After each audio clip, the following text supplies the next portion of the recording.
I could be wrong on this, but for cheeky chaps. But I'm your cheeky chap. Oh, you're my cheeky chap. Yeah. Hi, Vogue. I'm Chloe Mal. I'm Marley Marius. And we are filming a very special episode of The Run-Through. We are here with the stars of the new film, The History of Sound. Welcome, gentlemen. I'm Paul Mescal. My name's Josh O'Connor. And together we have weird hands. Well, I have to say, Marley and I went to a screening of the film last week, and it was one of those sort of midtown screening rooms where it's all sort of grumpy film critics, and we were both sort of sobbing at the end, and it was not really the vibe of the rest of the room. We're kind of like, you guys going. When did you two meet? Because I heard there was a nice meet cute about when you first met each other over Zoom. Yeah. During lockdown, I watched, as we all did, Normal People, and loved it. Paul and I have share an agent in America, and I reached out to him, reached out to my agent, and said, "Can I?" There's this kid. There's this kid. Actually, I did. Do you know that? Have I told you this? I think this did happen. This maybe I've imagined. Just you smoking a cigar in the back. There's this kid. There's this kid. Real excited. No, but I think You gotta get him in the picture. I do think I messaged. I think that's how I found out that we had the same agent. I wrote to my agent to say I've just watched this thing, Normal People, and this guy is incredible. And he was like, "Yeah, we know." Anyway, but I said I'd love to talk to him, and so then we had a Zoom. Yeah. And it was so. What did you think when you were told that this elder actor who's calling you a kid?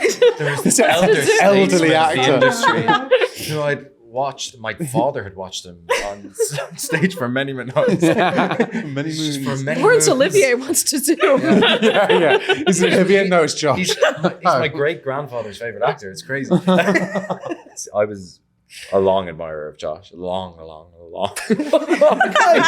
not that old, Josh. No, I'd seen, it was either in second year or third year of drama school, I saw God's Own Country, and I was blown away by it, and still am. Whenever I've seen that film 3 times, and I think it's like such staggering work. So when he reached out, and I think it's also like it's a testament to who he is, and I think we share this feeling where it's like it's an industry that can be typically quite competitive.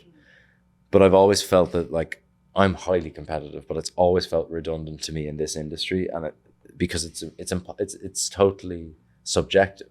It makes it all a lot more palatable if you can admire somebody else's work and not feel like in competition. And I felt that off Josh straight away. You know, we have a friendship outside of this industry, but when it comes to a lot of what we talk about is we both have very similar tastes in filmmakers, in movies, in performances and actors. One of the exciting things about working with any actor, truthfully, is like just witnessing how someone else works. And I just remember saying, like, I'm so excited to see how Paul does it. You know, with Paul specifically, like something of Paul is left behind in that character. And that was interesting to me. But I think because of that and because of the subject matter of this film and how moving and how moving the film is, but how deep those feelings of love and grief are, we actually found ourselves being very light with it. And by light, I mean cheeky chaps. Cheeky chaps. Couple of cheeky chaps. In terms of like fun and levity, that 3 weeks that we were together was the height of that for me across like my entire career. And it's weird because the film is so painful, or to me, that relationship is like the center point of like somebody's life. But the truth is, it's very elegiac. Yeah. It's not a cheeky. It's not a cheeky. It's not a couple of cheeky chaps. Those two are not famously not cheeky chaps. But I guess the reason it's so painful is because the time they have together is so joyful.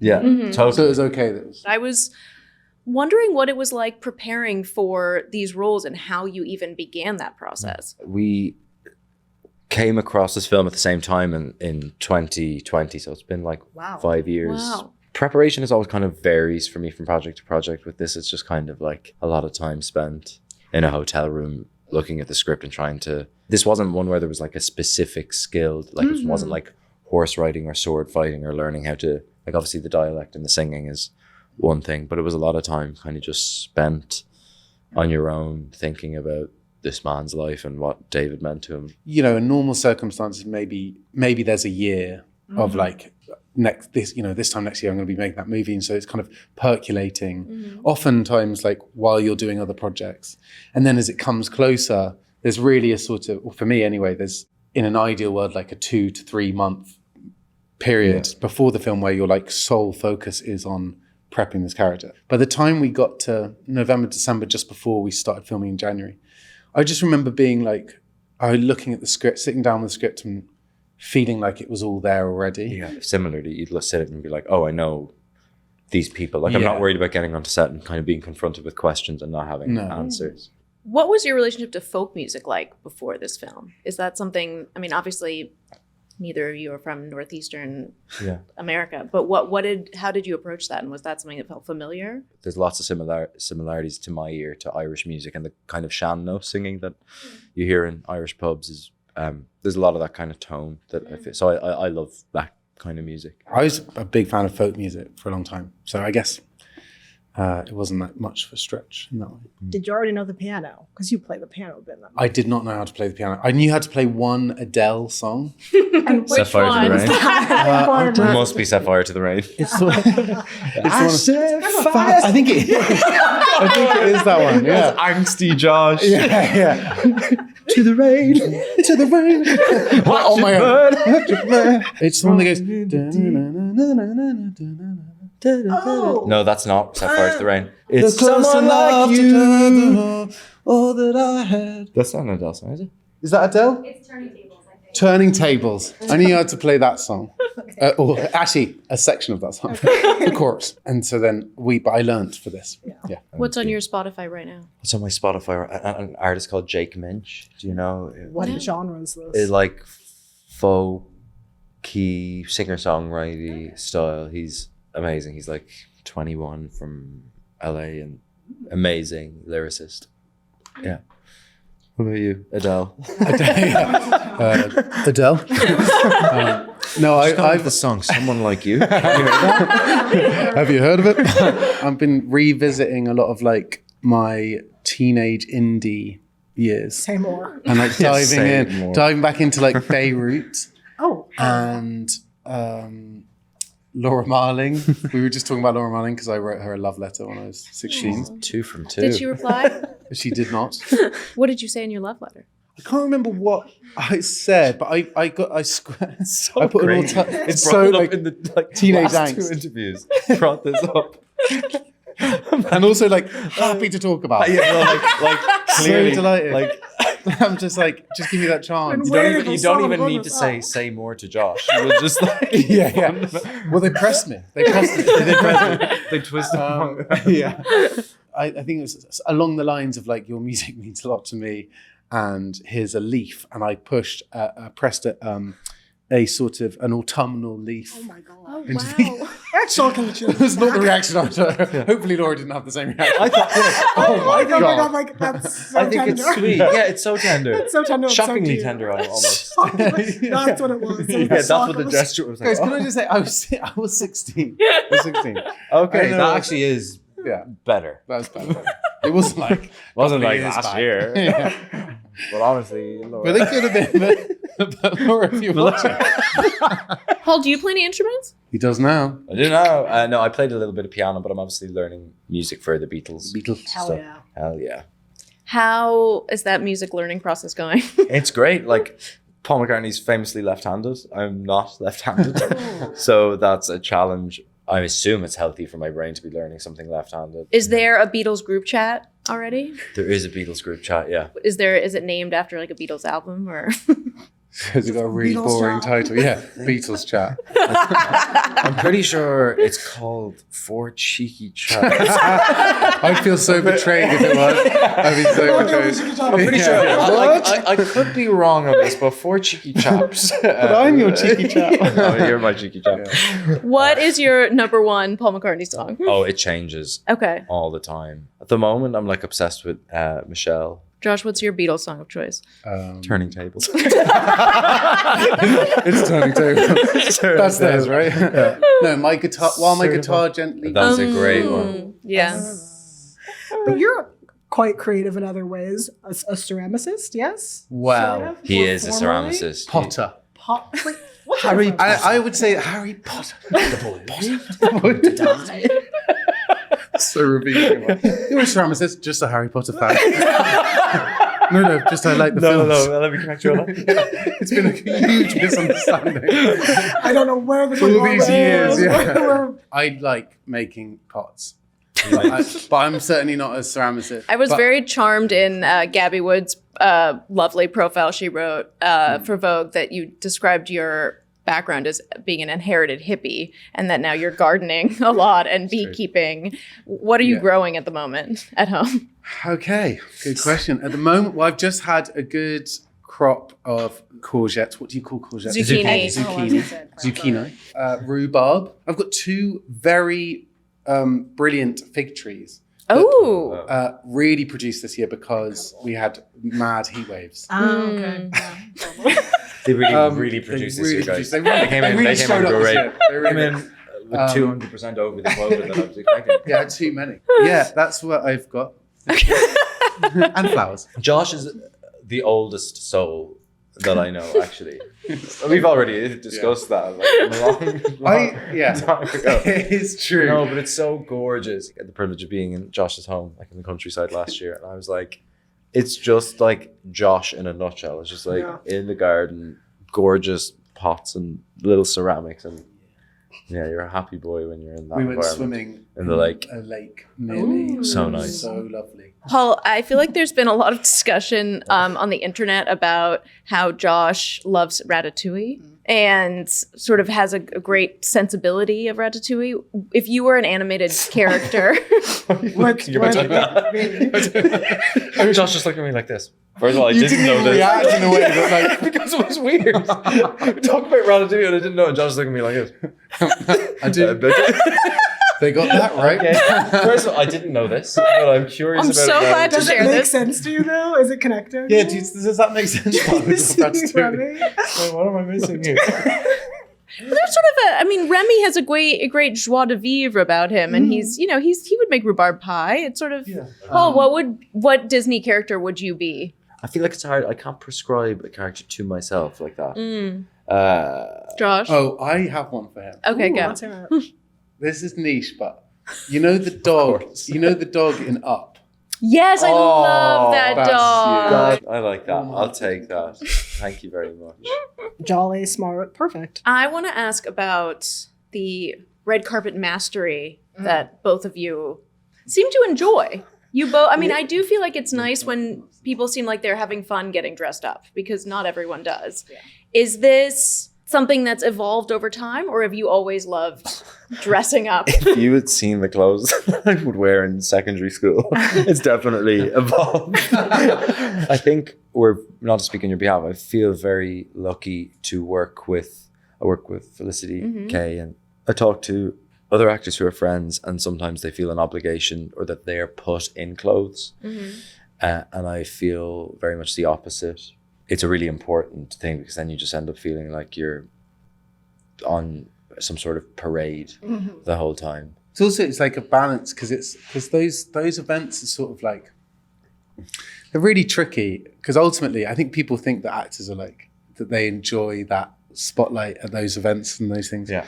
A lot of the time we're hiding behind these characters, and so it can feel quite exposing being yourself in a weird way.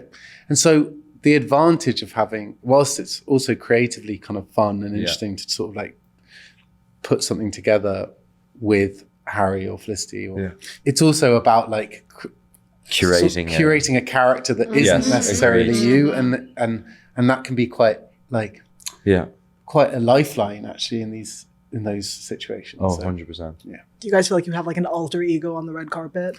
Yeah. Linguini and the dog from Up. No, because it's so, like, I always cringe. Sorry. Yeah. When you see the videos of the photographs being taken, some people are so good at having their picture taken. I don't think I'm great at having my picture taken. So when I see a video of the picture getting taken, do you want to know, this is really bad. It's shocking. It's so, and you see the actors like lock in and they're like, do you know, when they do that like mini two-step?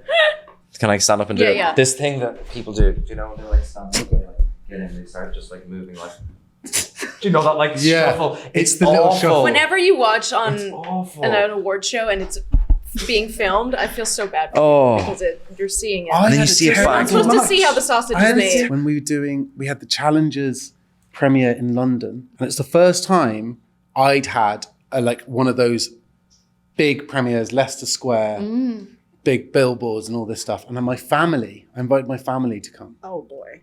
So I'm getting out the car, and there's that bit where there's like a wall of Yeah, photographers. it's insane. And I was stood in front of the wall of photographers doing that, Yeah, trying to do like, they're trying to get into like positions, like trying to like get yeah. comfy. And they're like, can you give us something else? And you're like, no. not really.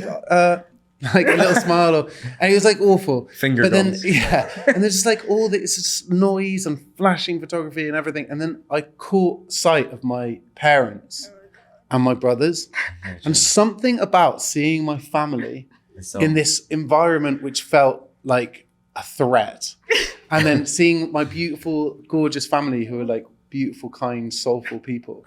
I was just like, and then they're photographing me as I'm weeping. I was like this. And there's photographs of me just like with tears in my eyes. It's very shouty.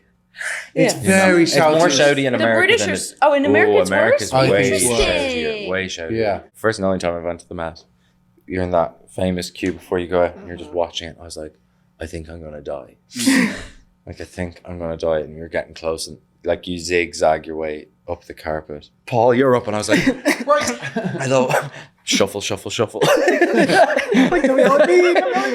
The first time I went to the Met, obviously like people work so hard to make these outfits that are like, and the whole point of the people making these outfits is to get that photograph on the stairs. I'm waiting. You know this, I think. Yeah. I'm waiting in the kind of line. It is good. It is good. I'm waiting in the line. I'm just standing there. And I see like an entrance, some steps, and they go, "Okay, Josh, off you go." And I went, "Thanks very much." Straight up the stairs, straight in I go. I'm like, "This is brilliant." So I'm walking around looking at the exhibition. I just check my phone, like 15 missed calls, being like, "What happened?" I didn't get a single photograph. And then it was a disaster. And then I left early, and it was just awful. That was my first time, and all that like months of work, and I just didn't realize. They got photos in the end.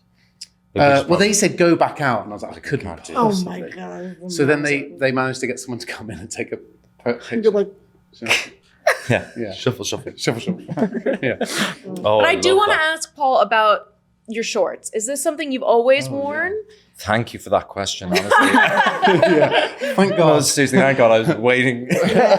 I don't consider them like they are shorts that I wore from the age of not the same shorts, but that the Gaelic football shorts or like that's just what Irish boys tend to wear. They're always the shorts that I just want to wear. Okay, great. Yeah. gotta be you. All right, we are going to play a game of Would You Rather. If you had the choice to never listen to music ever again or only listen to one song over and over, what would it be? One song over and over. Never listen to music ever again. Oh yeah, one song. Yeah, one song. What song? That's where it gets tough. You've got to choose a long one, haven't you? Bohemian Rhapsody. That one. Imagine that one Absolutely over not. and Imagine over. that. I see a little silhouette of a man. You go mad. Scaramouche. I'm just gonna because it's in my head, and she's featured heavily today in Laura Marling. I'm gonna go For You by Laura Marling. Yeah, nice. Mine would be Galleon Ship by Nick Cave. Play that. Or Turning Tables. Yeah, why would I need that? I can play it on the piano. I can't. Minimalism or maximalism? Minimalism Or maximalism. I find like minimalism in like interior design a little bit like snooze. Yeah, but maximalism. Is there like a mediumalism? There you go. Custom tailoring or off the rack? Off the rack, if you find like an old vintage suit. True. Oh my goodness. I'm gonna say custom tailoring. Yeah, that's fair. Yeah. Sweet or salty? Salty. Salty. Oh, interesting. No, why did I say that? That's not true. Jolly Ranchers. Jolly Ranchers. Jolly I'm gonna go sweet. Yeah. For me, salty. Yeah. The ideal is Sweet what was and that salty. Nature Valley Oh, Oh, that's just cinnamon with the toast cinnamon crunch. toast Very crunch. good. Nature Valley. Cinnamon got- almond butter. Yeah, That one. Oh, okay, yeah. that would Oh, convert me to mouth sweet. watering. Right now. Right now, yeah. Red You? carpet or after party? After party. Who wants to be on a red carpet? Red carpets are stressful. Yeah, definitely after. Well, as we've just heard. Yeah. yeah. Imagine we were like after shitting on red carpets, we're like, yeah, red carpet. Red I love a red carpet. Would you rather have your sock falling off inside your shoe or your pants falling down because they're too big? This is a crazy question. That is an insane question. I would not want my trousers falling down. No, thank you. I don't want my socks to fall. 100%. Socks, yeah, socks. 100%. Pants that are slightly too short or sleeves that are slightly too long? Oh, I've got it's a real bugbear for me, this crop trouser thing. I like a crop trouser depending on the crop and what else you're wearing it with. It's just like, I actually like crop trousers on other people. It's just that, for me, it's like everywhere, it doesn't matter where you look now. They're everywhere. They're everywhere. There's an epidemic. Like, what happened just to like a pair of jeans that reach your shoe? The old reach the shoe days. What happened to that? See what I mean about the old soul thing? I remember the days when people wore trousers right down to your ankles. I just want them to get to the shoe and leave it. Thank you so much. This was such a treat. Thanks for having Good us. luck on your epic day, and thank you for visiting the run through. Thank you very much. Thank you, guys. Yeah, I actually want to see how you do a red carpet. Okay. I'm gonna. Well, now I think it's like I like to like just pop her back. You pop a one in front. One, okay. But do this like that. Yeah, that's crazy. That's mad. Normal. Red carpet. Incredible. Men have to do so little. Do you ever do a hands in your pocket? Check. Yeah. Josh. Yeah. Oh. I'd always go hands in pockets. So you walk up to the mark and then you step back on the mark. Oh. And I do it every time. Wait. Can you show the feet? So this is my mark. I go up, you go past the mark, and then you kind of just land. Same product. Same endpoint, yeah. In the end, You it's just the got there same. in a different way. It's a different process. Yeah, different process. Yeah. Yeah.